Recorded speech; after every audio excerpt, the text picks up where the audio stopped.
the harlequinade, ancestor of the English pantomime. 6 characters, garish, grotesque, first brought to life 3 centuries ago by the clowns and the actors of the Italian fairgrounds. Today, mere costumed characters at a masked ball. Where now their mystery, their magic, their comedy, their tragedy?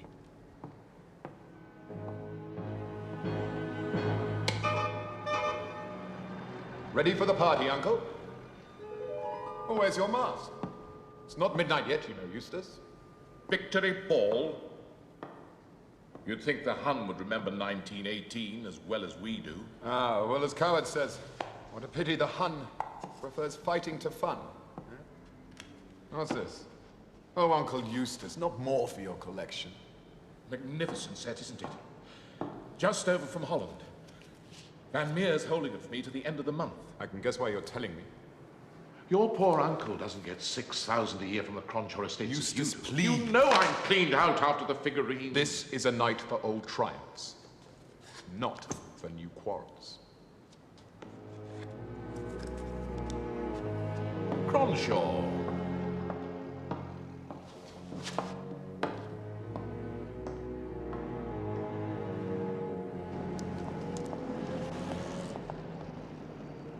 This is the national program. The time is 7 o'clock. And now we present a play by Desmond Havelock Ellis entitled Deadly Alibi. Starring Coco Courtney as Loretta Lambton. The late Coco Courtney, as usual. Where the hell is she? Cue them. Are you expecting Miss Lambton for dinner tonight, sir? Yes, she should be arriving in about half an hour. I believe that clock is gaining, sir. I'm quite aware of that, thank you. Will there be any other guests? No. Very good, sir.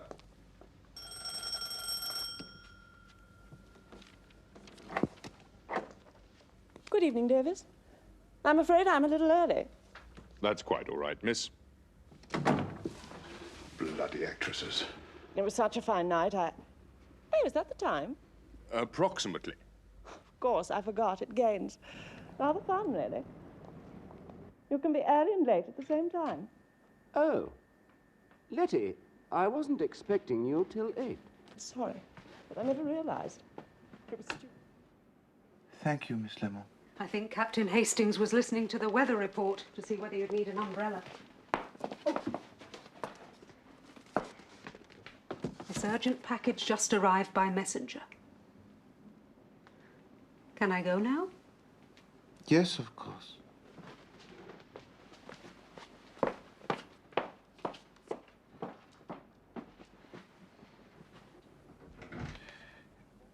Just one moment, Miss Lemon. Ah, I was wondering where that had got to. Apparently we won't need an umbrella. Oh, you haven't forgotten, have you? The Victory Ball. You promised you'd try and make it. Ackerley was really looking forward to it. Ackerley is?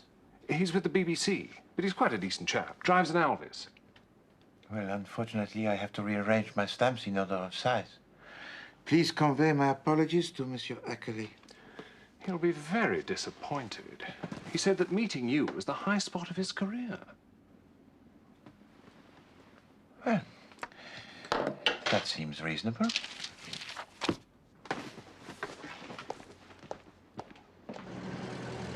It's not much to ask, Cronshaw. 1,000 should do it. Eustace, not now.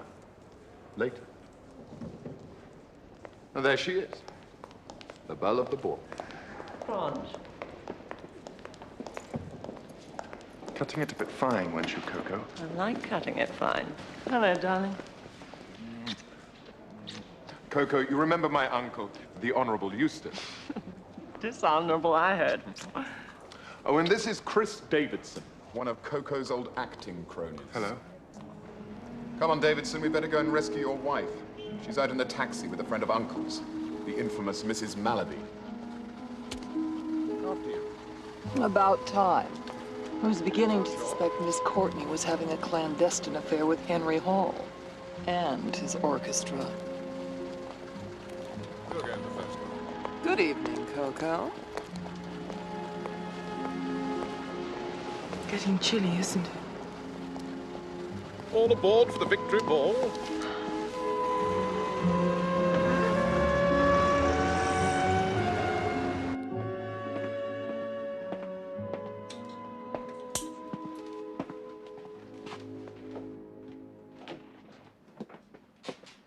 They seek him here, they seek him there. Those Frenchies seek him everywhere. What do you think, Poirot? Hastings, you look incomparable.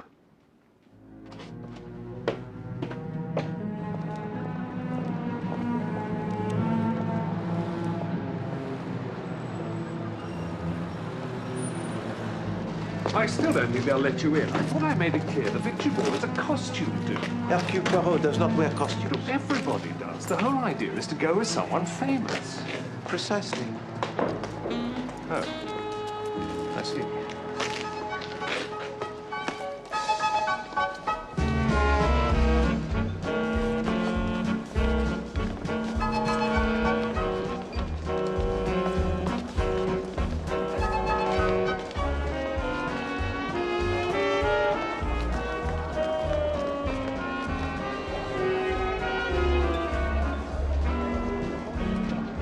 James. Arthur. May I present Monsieur Hercule Poirot? I am so delighted to meet you at last. The chic of Ackley, I presume.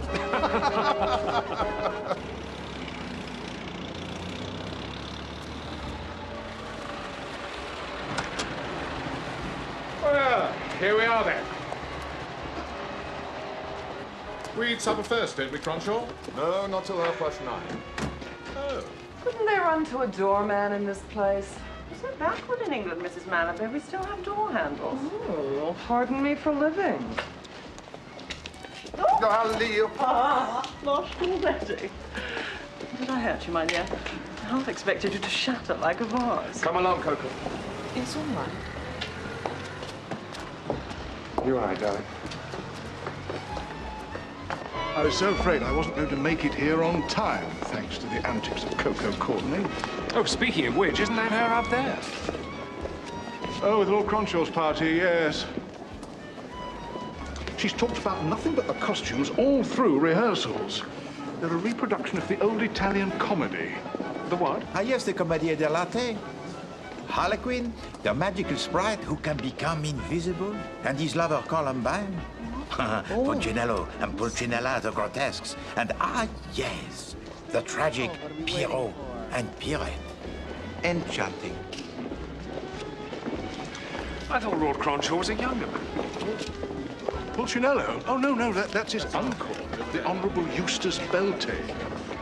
He was the one who bought those rare Meissen figurines there was all that publicity about. Apparently, they provided the inspiration for the outfits. No, that's Cronshaw in the Harlequin suit. Oh, yes, I read in the paper. He's worth an absolute fortune. And who is that lighting the cigarette of Mademoiselle Courtney? Oh, the Poirot. Chris Davidson. Quite a versatile actor. And that's his wife talking to Cronshaw, I assume. The other lady is the notorious Mrs. Malaby. Ah, yes. The American widow in search of a new victim, yes? They say she stalks the aristocracy with a net and a group of beaters.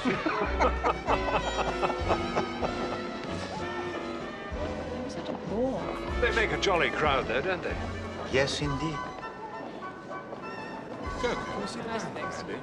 And now, I think it is time for a little crème de banane.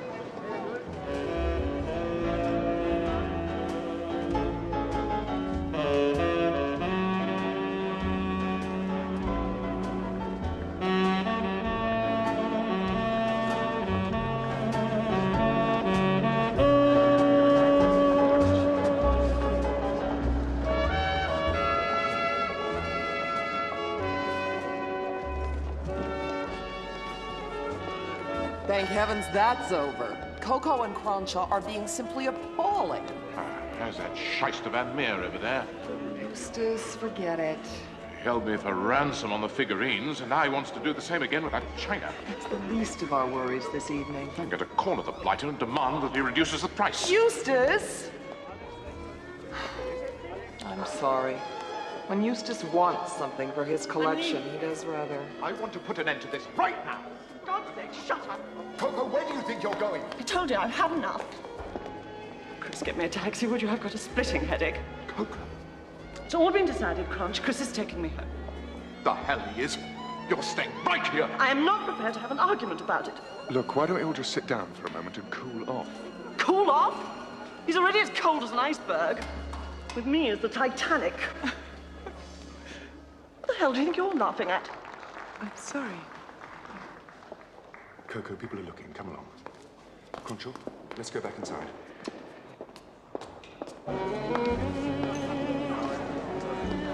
Then I realized it was Napoleon and Josephine. Oh.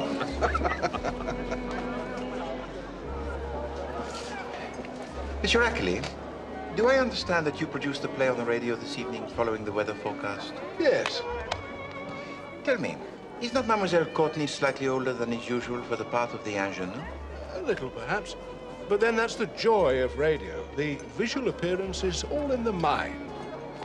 It's amazing what we get away with sometimes. Good night.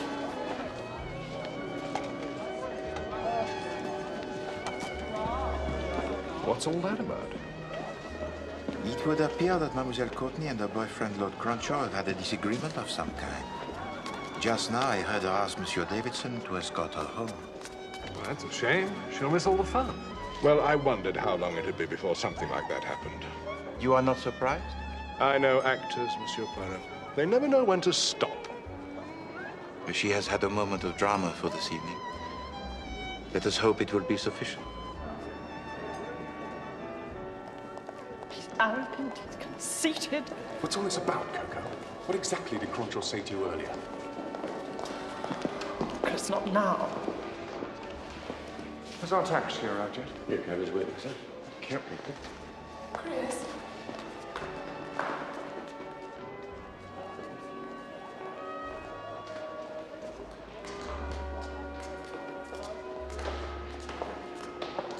We need to have this out here and now.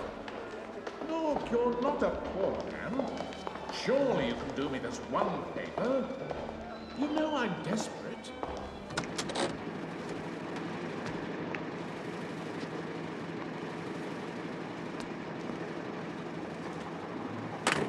Thanks for everything, Chris. I think I can handle it from here. It's time Crunch realized I'm not one of his prized racehorses. Coco, are you sure you'll manage? I'm sure. I'd get back there if I were you. That wife of yours may look like a startled poodle, but she's no fool. I'll never make it back before midnight. And then you'd better go home and wait for her. Good night, Coco. Sleep tight. I always do.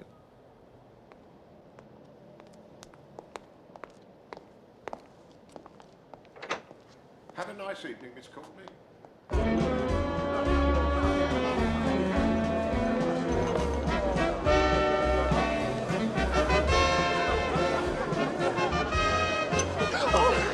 So sorry.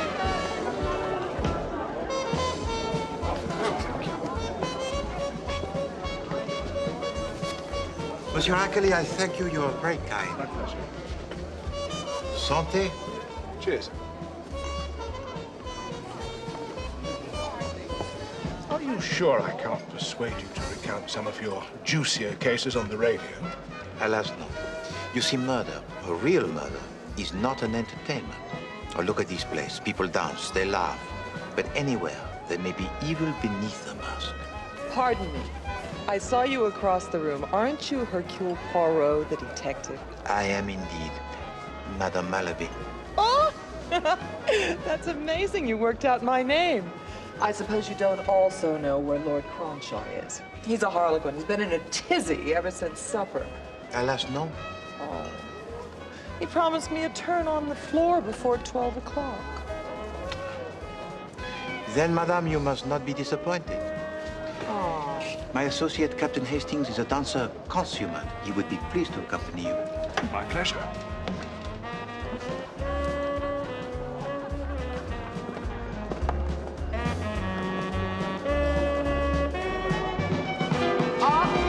There he is. Yoo-hoo! Viscount Cronshaw!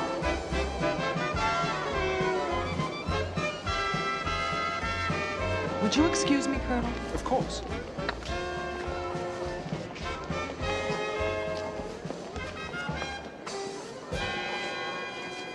Been stood up, Arthur? No title, I'm afraid. My lords, Come ladies, on. and gentlemen, the time for the unmasking and the victory celebrations is at hand. 12 seconds to midnight. 10, 9, 8, 7, 6, 5, 4, 3, 2, 1.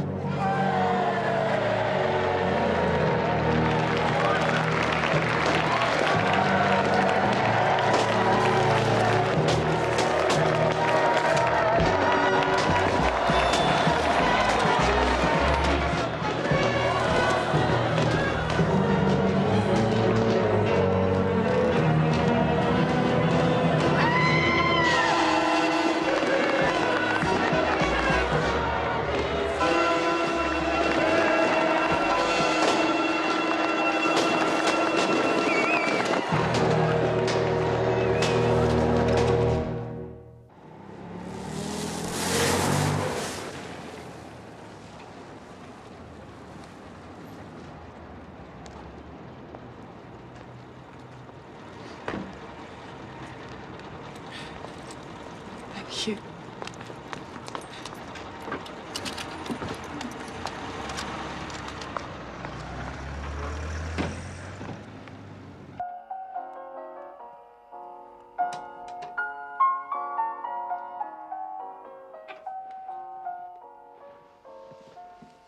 Darling, what is it?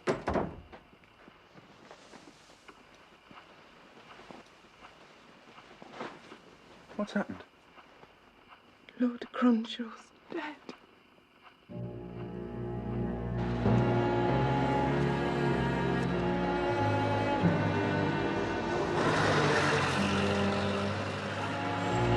Inspector Jack, any comment to make? Is it true Hercule Poirot, Mr. Killer? Tell us the truth, Inspector. Here's a fine dish of tea, Poirot. Peer of the realm murdered in cold blood under the noses of 400 revellers. We'll need the Albert Hall to gather the suspects on this one. Perhaps. She's one of the table knights. Plenty back here. We'll check for prints, but I'll lay odds it's clean.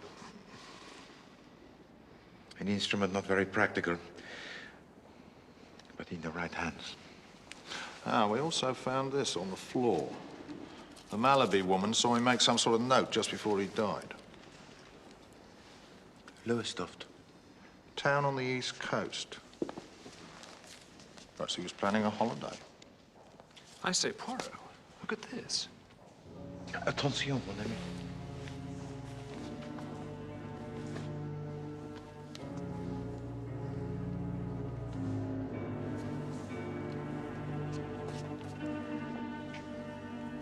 Monogrammed.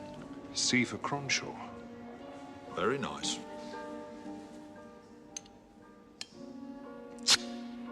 Idiot! What is it? Such foolishness! Young people must realize that life is not to be gambled with like the roulette wheel. This is nothing less than poison. Cocaine. Would that account for his strange behavior after supper? It's not unusual for addicts to become moody and troublesome. He certainly seems to have put up a fight. Why do you say that, Hastings? Hadn't you noticed? His fist. It's still clenched.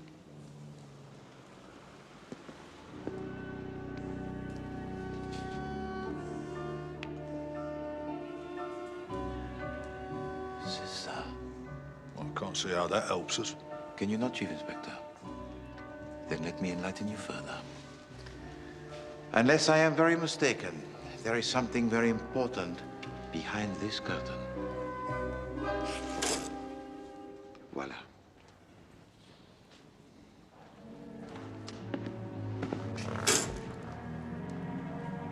Well, it's just an empty recess. My point exactly. One more thing, Chief Inspector.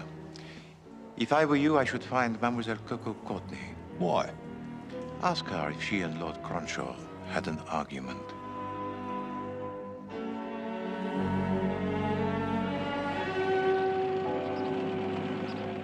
Murderer eludes famous detective.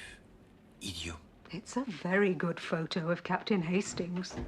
Indeed it is, Miss Lemon. I'm sure no one will think less of you. Seen the paper, Poirot? Jolly good photo of me. Oh, you've seen it. I'll go and sort the letters.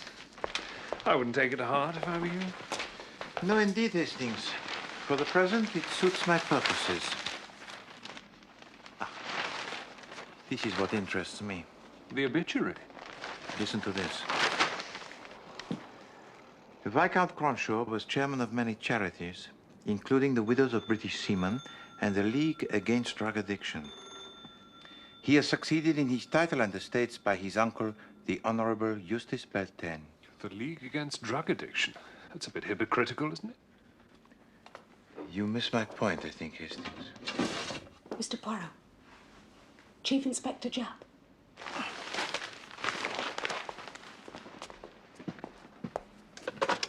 Hello? Poirot. We're drawing a blank at this end, I'm afraid. Miss Courtney doesn't answer her phone, and there's no reply at her door either. I implore you to be persistent, Chief Inspector Japp. I am now even more convinced that Mademoiselle Courtney must be located with all possible speed. Right. Mademoiselle Courtney is proving elusive. Probably sleeping the night off. All of these theatrical times lie in late if they haven't a performance. But she does have a performance. They usually perform the Friday evening play again on Saturday morning. My mother listens to it during her morning coffee. I do love him in a way, I suppose. But it was never quite how I imagined it was going to be. I suppose it never is. But that damn little clock, why? Come, Hastings. We will make a trip to Broadcasting House. It's fast, isn't it? Betty, what do you mean? I mean, you weren't here at 9 o'clock at all, were you?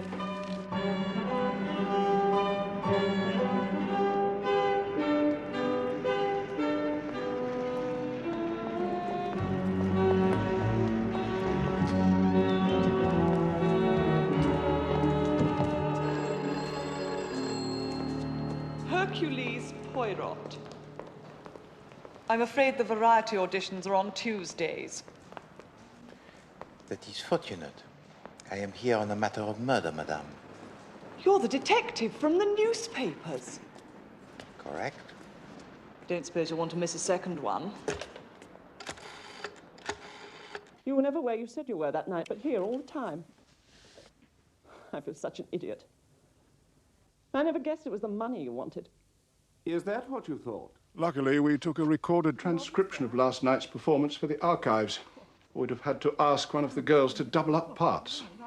Did Mademoiselle Courtney send you a message this morning to explain her absence? Not a sausage. 3 minutes to transmission, she still wasn't answering her phone, so I had no choice but to use the transcription and dismiss the other actors. Hastings, I'm very much afraid of what has happened. Would you please telephone the Chief Inspector Japp? Instruct him that he must enter the apartment of Mademoiselle Courtney by any means necessary. Well, of course. Hastings, please. This is a matter of life and death. Very clever, Letty. But I suppose you realize that I can't let you spill the booze. Is there anything I can do to help? Oh, my God. Philip, you can't.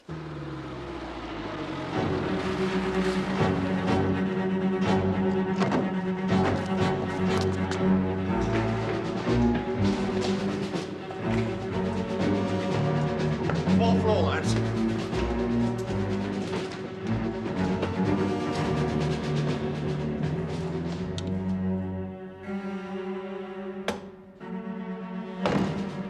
Right, the apartment above. Get down over the balcony.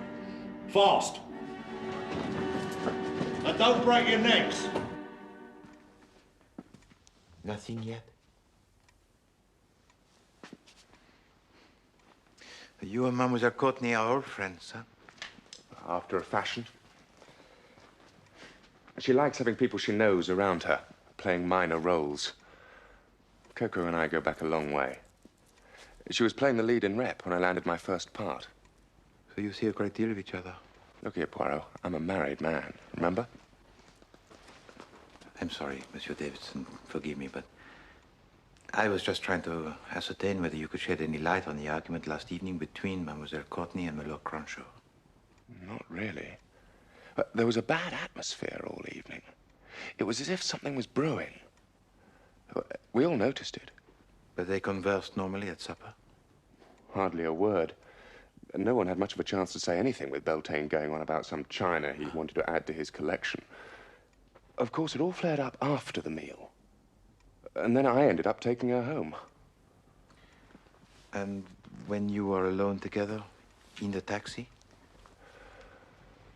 Just a lot of nonsense about how she'd make Cronshaw pay.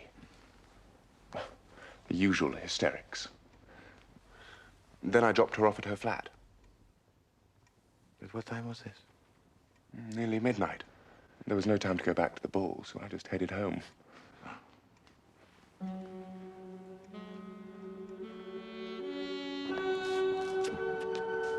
Right, lower, right. Okay.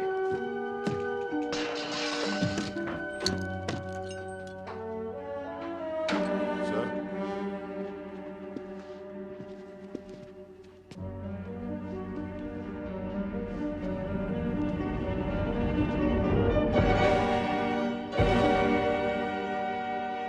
He made me feel young again, like a newborn calf. When I saw him, it was as if the whole world was fresh. We'll come down right away. Even the sky seemed bluer.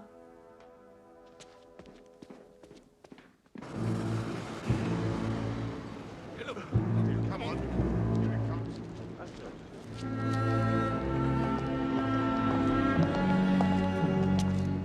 Let's see a face, Governor. Quick! All right, stop that, you lot. Courtney! Come on. Try and get another photograph. Come on, move out of the way. Could you stop for a minute? Here he is. Come on. Still, Mr. Poirot. Mr. Poirot, you're going to need Out to of say my way, please. No photographs. No. Time for the express, Mr. Poirot.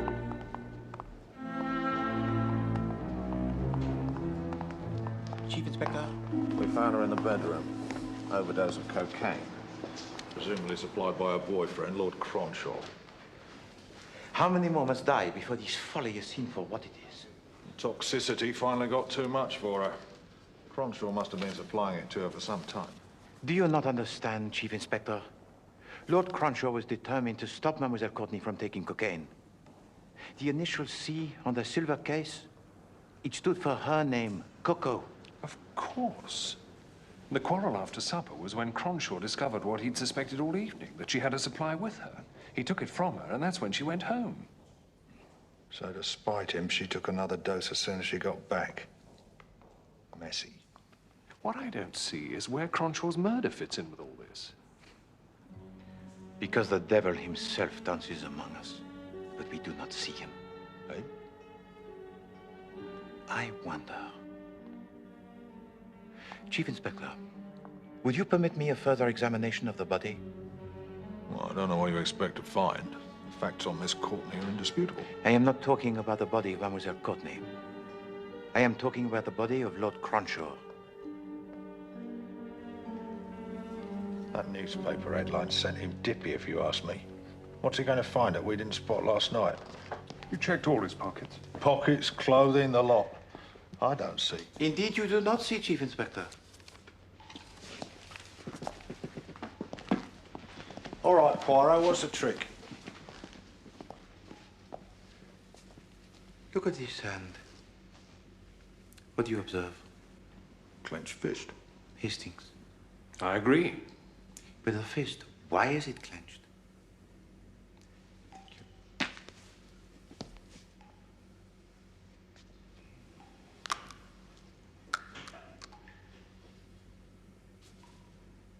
Could it be that it hides a secret?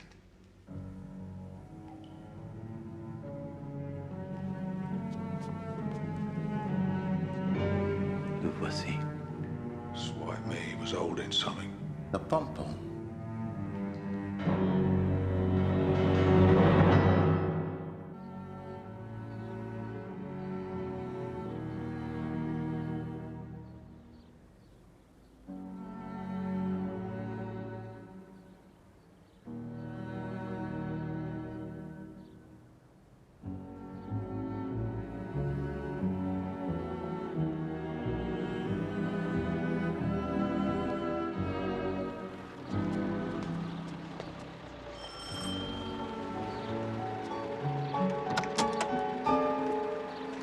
Mr. Poirot! Ah, Madame Malaby. Captain Hastings, we meet again. I wonder, could you... Of course.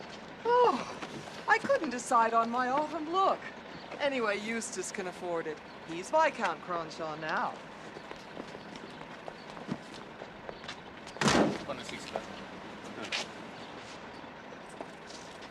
To what do we owe this delegation? Well, Monsieur Poirot has taken it into his head to see these famous figurines. Oh. A foolish whim. Is His Highness at home, Sanders? His lordship is in the morning room, madam. Thank you.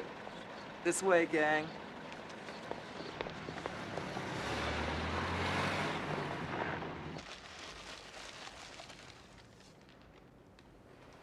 Samuelson, be a dear and take the boxes, will you? Hi, Eustace. Ooh, I see you're already enjoying your inheritance. It's beautiful. May as well salvage some consolation out of this awful business. Ah, Poirot, Hastings, welcome. Good afternoon, Viscount. I say, what a quaint little tea set. Hastings, this tea set is not only quaint as you call it, but priceless. And very rare, n'est-ce pas? Had no idea you were interested in China, Poirot. Mr. Poirot wants to see the figurines. The Meissen? Mais oui. We have all heard so much about them and of your success in bringing them to this country. I wonder if I could please make an examination? Feel free. Thank you.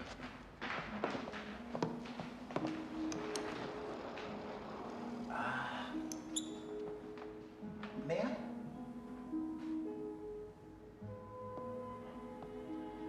I can't imagine what he's looking for. Tricks of the trade, you know. The costumes last night at the ball, they were exact replicas of these? To the last detail. And this was your apparel, was it not? Punchinello, with the elaborate ruff and the hump? Yes. I imagine it took some time to change in and out of this costume. I had to hold him up while he unfastened it. As I thought.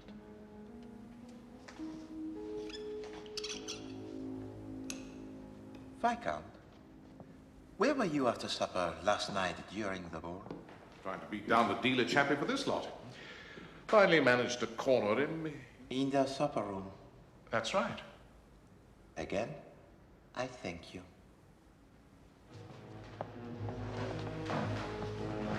Oh, cheerio.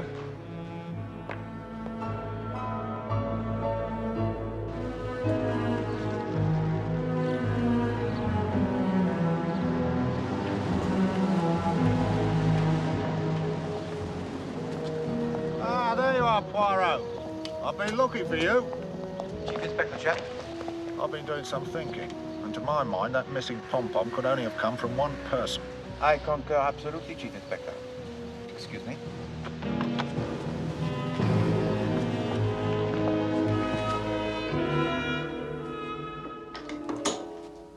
Mrs. Davidson, Yes? may we come in? Oh, thank you.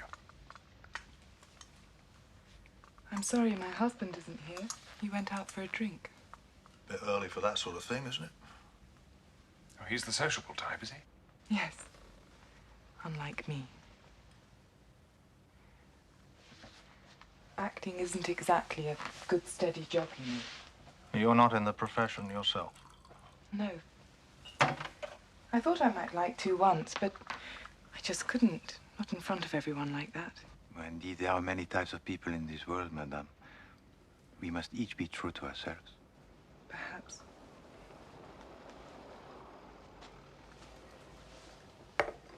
What exactly did you want? Monsieur Poirot here has some notion of staging a reconstruction of the evening.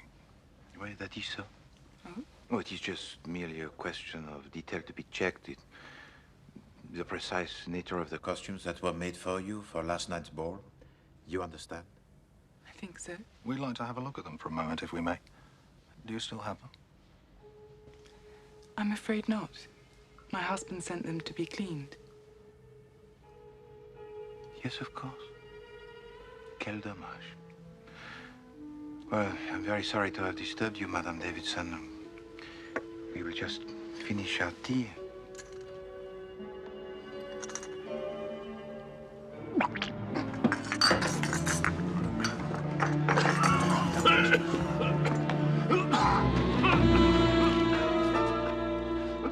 Thank you, Hastings.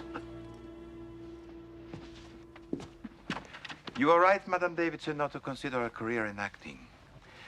Your eyes betrayed what your tongue denied. Chief Inspector? There's a pom-pom missing from the Pierrette costume. Is that? Perhaps you'd like to tell us how it came to turn up in the hand of the murdered man. Oh, yes, I forgot. It got pulled off after supper, and I didn't know what to do with it. I looked for Mr. Beltane, but he was in the supper room having some kind of argument, so I gave it to Lord Cronshaw to look after. Sorry, I didn't think it was important.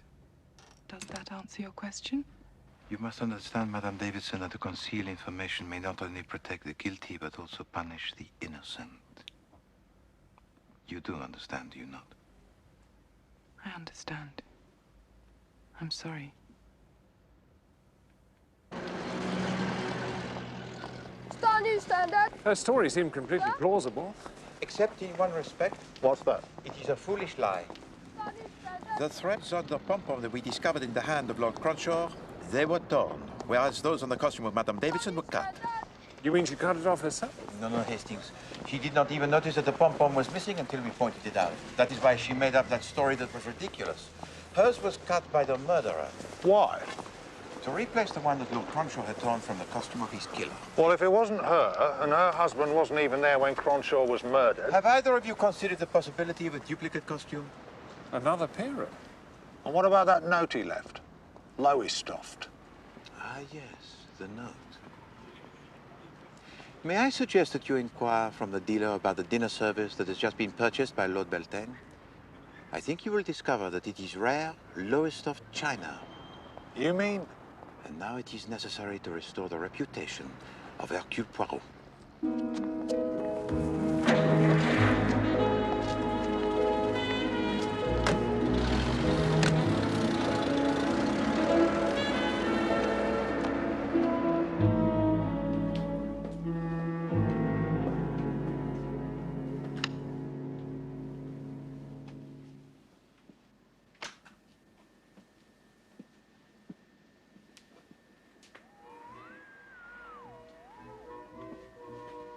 This is the national program. In a change to our published schedule, we now present a special broadcast.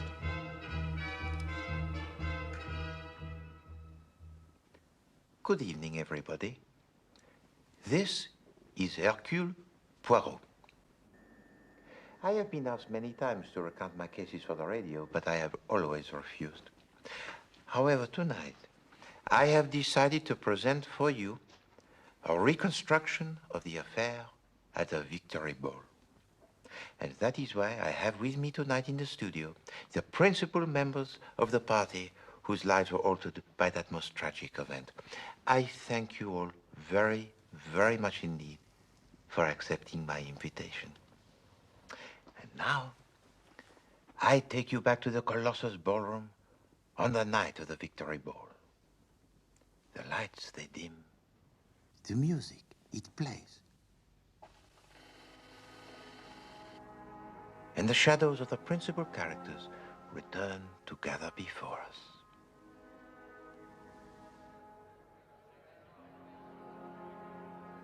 Listen. You can almost hear them. Harlequin am I, in diamond panes of colored hue, And I, his Columbine. Together we have special care for lovers true. Punchinello also here appears, bombast and buffoon to no avail. Seeking heart of Pulcinella, ever shall he fail. Pierrot's tragic fate is saddest. See his painted tear. Sighing for his own Pierrette, star-crossed lovers. So completes our masqueraders gathered once more here. And so our little evocation is complete. Our ensemble is before us. And this, ladies and gentlemen, I have been told is the wonder of radio, because what we see is in the eye of our mind. What is in the eye of your mind, Madame Malaby? Why, the 6 characters we heard, of course. Viscount? Oh, just the same. The 6 characters as portrayed by my figurines. But... You agree, Madame Davidson? Of course we agree, Mr. Poirot. Bon.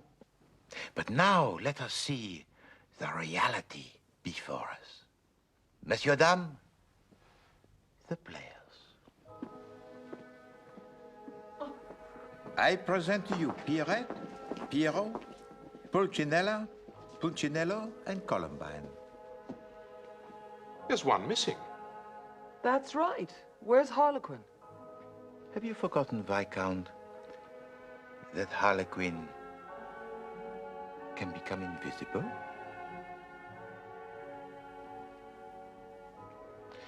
Let us now reveal the truth.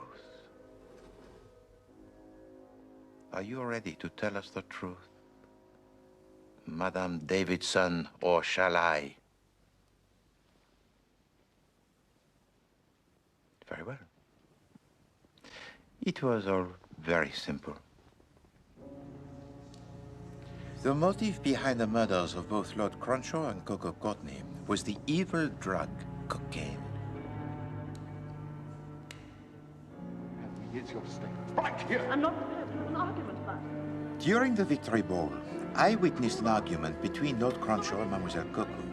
They were known to be lovers, but Cronshaw had discovered Coco's secret addiction. What the hell do you think you're laughing at?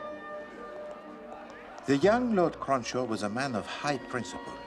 He seized his lover's cocaine and threatened to expose the supplier who was destroying her life along with many others. But Coco was now hopelessly addicted.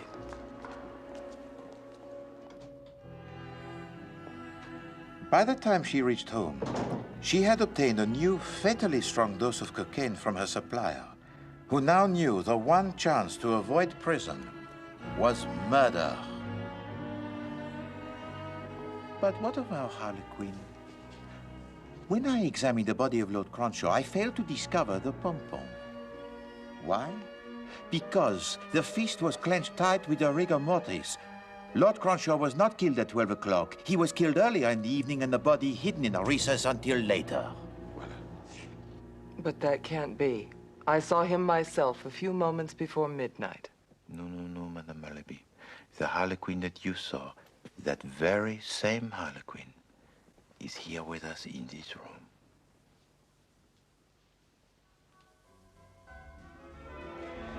The killer had a duplicate costume, and after the murder assumed the role of Harlequin, even scribbling a false clue pointing to Monsieur Beltane and his obsession with the lowest of China. Ridiculous, huh? Since the elaborate costume of Monsieur Beltane cannot be changed without assistance? No. The murder took place soon after supper, when the killer contrived a moment alone with Lord Cronshaw. It is Cronshaw who knows the truth about the dealing in cocaine. To avoid being exposed and to preserve the evil trade in drugs, the murderer stabs Lord Cronshaw to death. At the time, the killer is unaware that the last act of Lord Cronshaw is to pull the pom-pom from the costume. Then the body is hidden in the alcove, and the plan, it can be completed. At last, having alerted Madame Malaby just before midnight, The final task was to drag the body from its hiding place so it would appear that the murder had only just been committed. 12 seconds to midnight. 10, 9, 8, 7, 6, 5, 4, 3, 2, 1.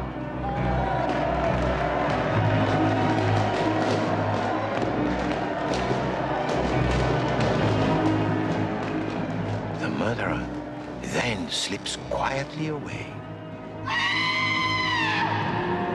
knowing that when the discovery of the body occurs, it is believed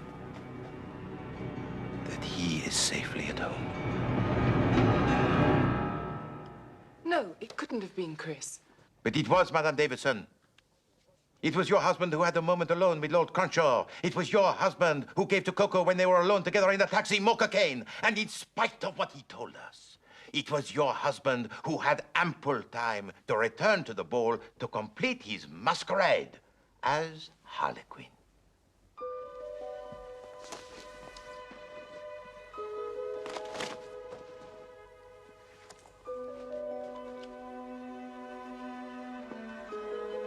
And still, you protect him. Even though you later discovered that he was implicating you, his own wife, in the crime, by replacing the pompon that was torn from his costume with the one he cut from your own. Don't listen to him, darling. Congratulations, Mr. Poirot, on a most entertaining piece of detective fiction. Maybe. I'm afraid that is so. Half a mo? What do you mean?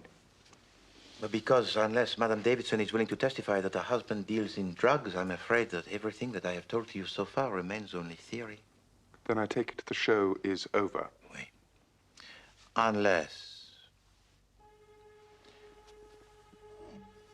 Harlequin has one last trick.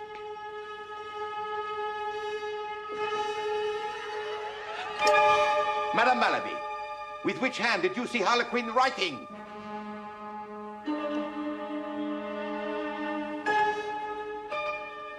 Oh my God. Cronshaw was right-handed. Christopher Ian Davidson, I arrest you for the murders of Viscount Cronshaw and Miss Coco Courtney.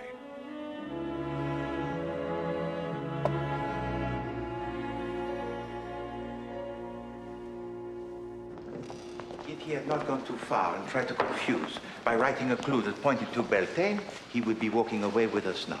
But as you say, Monsieur Ackley, actors, they never know when to stop. However, I thank you very much indeed for your cooperation. I'm honored that you took up my invitation. I'm sure it was a most enlightening experience for our listeners. Thank you. Mr. Ackley, they've been trying to find you. The switchboard's been flooded with callers, complaining about the dreadful accent, lowering the standard of spoken English, all that sort of thing. Oh. Sir John Reith is waiting to see you in his office. So sorry. Don't take it too hard, Poirot. Indeed, no. I am not at all surprised. You're not? No. Chief Inspector, you really ought to look to your elocution. Swipe me, there's nothing wrong with my lingo. You see, that is exactly the kind of expression, like half a mo, that brings the language into disrepute. Come, Hastings. I shall lend to the Chief Inspector my personal copy of the English as she should be spoken